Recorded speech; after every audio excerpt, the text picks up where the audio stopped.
Welcome to Vintage Car Curiosities, where we pop the hood on the wildest, weirdest, and most unforgettable stories behind the greatest old cars and machines that shaped our world, and the crazy ones that almost didn't.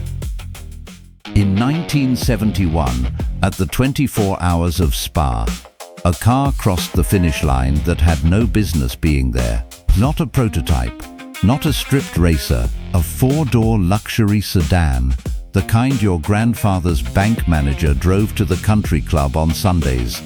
It weighed over 3,600 pounds. It still had a real back seat with headrests. And it beat every Porsche, every BMW, every purpose-built machine on that grid by nearly 20 minutes. The crowd didn't cheer, they just stared, because nobody could explain what they'd just seen. They painted it a deep blood red. They called it Die Rote Schwein, the Red Hog. And Mercedes-Benz? They tried to pretend they had nothing to do with it. Here's the crazy part. You have to understand what Mercedes was in the late 1960s.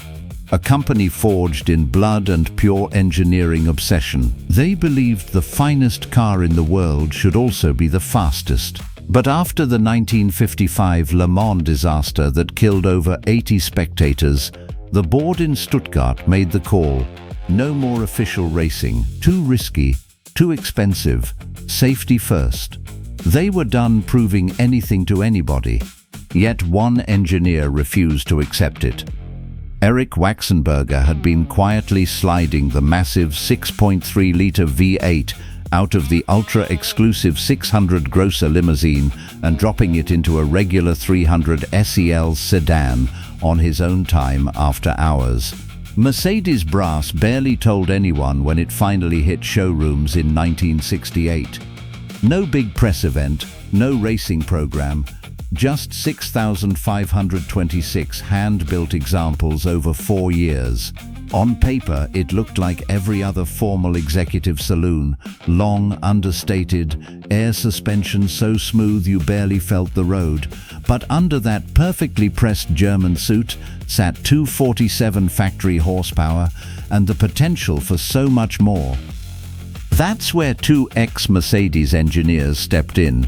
Hans-Werner Aufrecht and Erhard Melcher had left the company in 1967 because the board had killed motorsport. They set up shop in a double garage under Aufrecht's house in Grossersbach and started the little outfit we now call AMG. Their first obsession, the 300 SEL 6.3. You won't believe what they did next. They started with a wrecked donor car and went to work. The crankshaft got hand-balanced to within a fraction of a gram. Cylinder heads were ported and polished from scratch. They bored the engine out to a full 6.8 liters, added a custom exhaust, and coaxed 428 horsepower and 457 pound-feet of torque, nearly double the factory output, from the same basic block. Then they turned to the body. They stripped sound deadening, yanked whatever wasn't needed, but here's the wild detail almost nobody talks about. They kept the full wood dashboard, the plush carpet, and the rear seats. They even fitted lightweight aluminium front doors and plexiglass windows.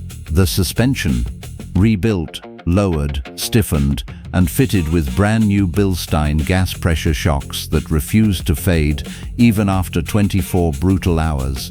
They painted the beast cardinal red, yanked the bumpers, flared the wheel arches for massive 335 section tires, and bolted on 4 huge Bosch spotlights. Then they rolled it onto the grid at Spa under the name AMG Mercedes 300 SEL 6.8. This is where it gets really interesting. The original Spa-Francorchamps was 14 kilometers of narrow, unforgiving public road through the Ardennes forest. The red pig was heavy, it guzzled fuel like a drunk sailor, and it chewed through tires faster than anyone expected. But on those long, fast straights, it was unstoppable. It qualified 5th.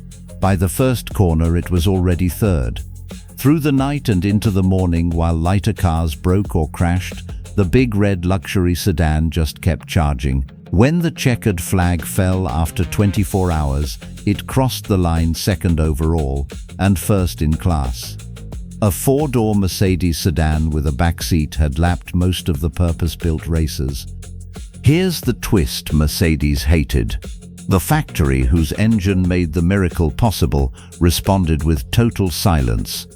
No congratulations, no factory partnership, nothing. Admitting what Aufrecht and Melcher had done would have meant admitting the board had walked away from the very spirit that built the company, so they chose indifference. The Red Hog's victory didn't launch a racing program. It launched a business. Wealthy Mercedes owners started showing up at that little garage in Rote Schwein, demanding the same magic. One car at a time, hand-built, each engine signed by the man who assembled it. The Red Hog itself.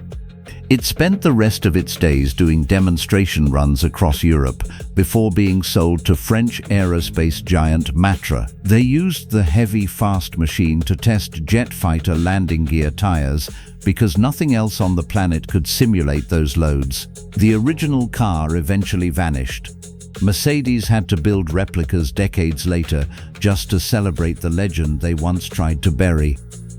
That one impossible race in 1971 proved the 300 SEL 6.3 wasn't just a luxury sedan, it was a hand-loaded weapon in evening dress. And when you hold back what something truly is for long enough, someone in a garage in Gross Asbach will eventually show the world exactly what you didn't want it to see. That's not just a story about a car. That's a story about what happens when passion refuses to stay in the boardroom.